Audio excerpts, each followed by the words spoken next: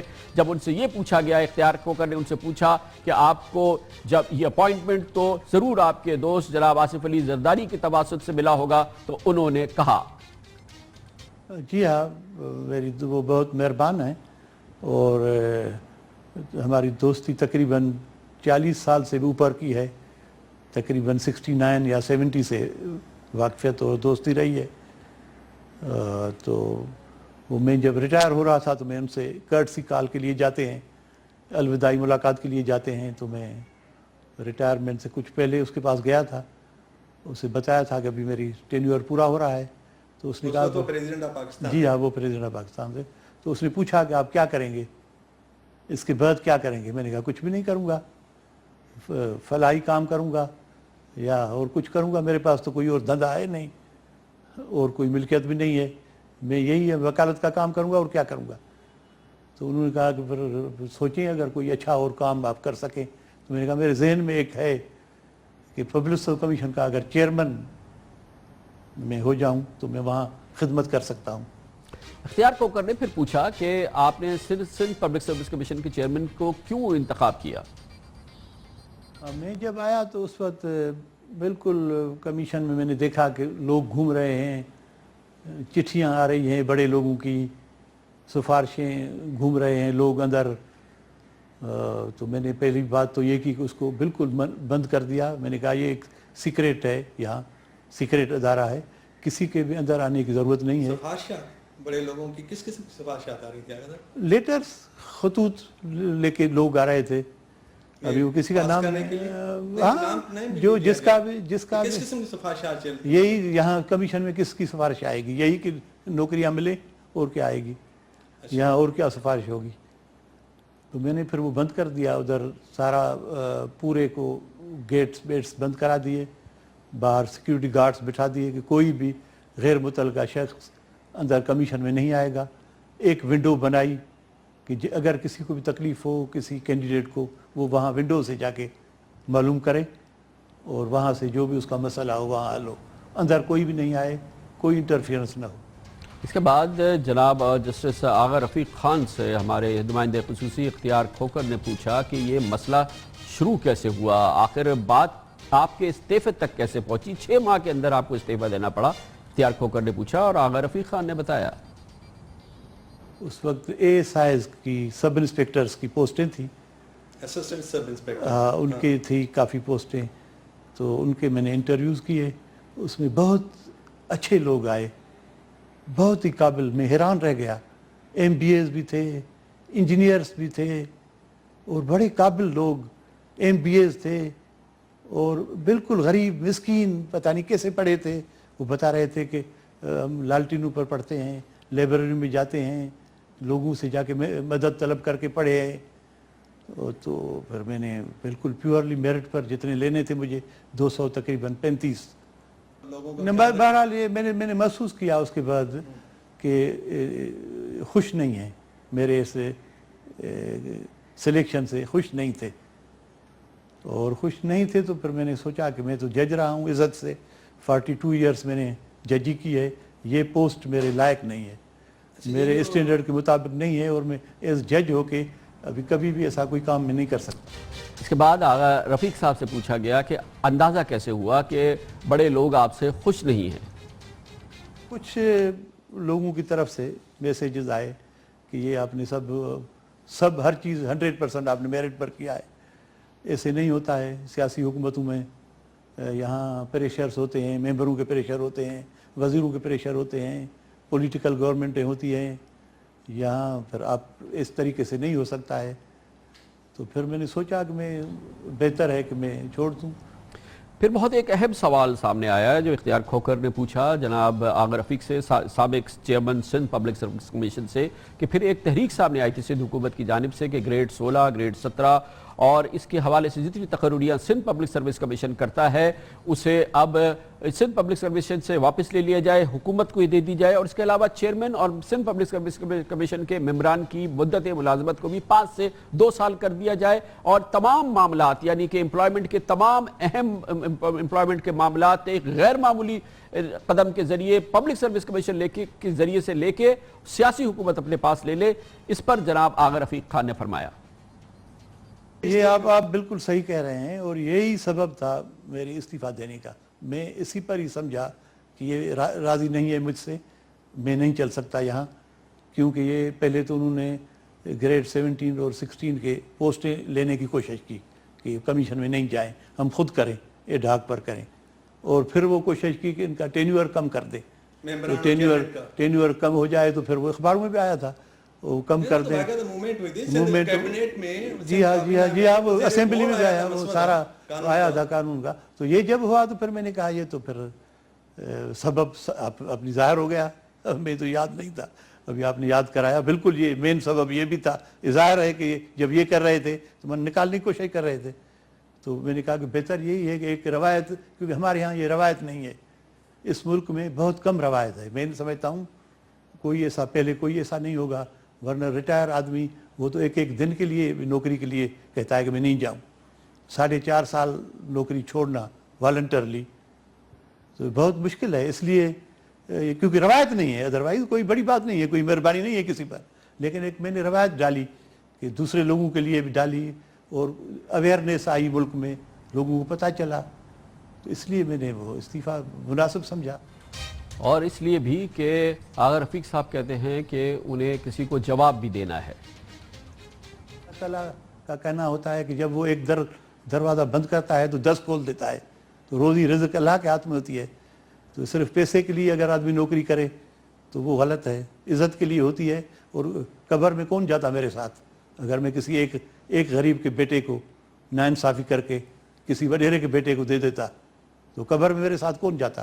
تو اسی وجہ سے میں نے استعفیٰ دے دیا, اور بہت میں مطمئن ہوں اپنے فیصلے سے. بہت اچھا. اس کو کہتے ہیں ضمیر, اور ضمیر کی آواز پر لبیک کہنا. اور یہ بھی سندھ کے ہی ثبوت ہے. آغا رفیق خان جناب آصف علی زرداری کے 40 سال کے دوست, مگر وہ ظلم اور میرٹ کا وہ قتل عام, اور وہ بھی پبلک سروس کمیشن میں جس کے کہ وہ سربراہ تھے. 5 سال کے لیے 6 ماہ میں وہ چھوڑ کے چلے گئے. 4.5 سال پہلے اپنی مدت ملازمت ختم ہونے سے آئینی پوزیشن تھی, انہوں نے خالی کر دی, لیکن ایک باب رقم کر گئے ہیں. اور کم از کم دنیا کو آج وہ بتا رہے ہیں کہ سندھ میں حالات میرٹ کے قتل عام کے حوالے سے کتنے بھیانک ہیں, کتنے خطرناک ہیں. اور یہ پاکستان پیپلز پارٹی کے ان لوگوں کے لیے جو اب بھی اس پارٹی کو بے نظیر بھٹو اور شہید ذوالفقار علی بھٹو کی پارٹی سمجھتے ہیں, ان کے لیے اس کو یہ کہنا بہت انڈر اسٹیٹمنٹ ہوگا کہ یہ لمحہ فکریہ ہے. خاص طور پہ بلاول بھٹو زرداری جو کہ کہتے ہیں کہ اب انہوں نے پاکستان پیپلز پارٹی کا جھنڈا اٹھا لیا ہے, وہ اس کی لیڈرشپ کر رہے ہیں, اور وہ وعدے بھی کر رہے ہیں اپنے لوگوں سے اور اپنے فالوورز سے. وہ دیکھیں اس صورتحال کو اور اپنے اس وعدے کو یاد کریں. آپ کارکردگی دکھانی ہوگی, ٹرانسپیرنسی بہت ضروری ہے. میں حکومت سندھ سے گزارش کرتا ہوں کہ آپ سے تمام نوکریاں کی اپلیکیشنز آن لائن بھی جمع کروائیں, تمام ٹینڈرز آن لائن بھی جمع کریں. ہر چیز کو شفاف بنانا ہوگا. بیوروکریسی کو اپنا انداز بدلنا ہوگا. ہر کارکن کو ہماری آنکھیں اور ہمارے کانے بن کر ہماری مدد کرنا ہوگی. کتنی افسوس کی بات ہے کہ بلاول بھٹو زرداری بے نظیر بھٹو کے صاحبزادے پیپلز پارٹی کے سربراہ کی عوامی گزارش درخواست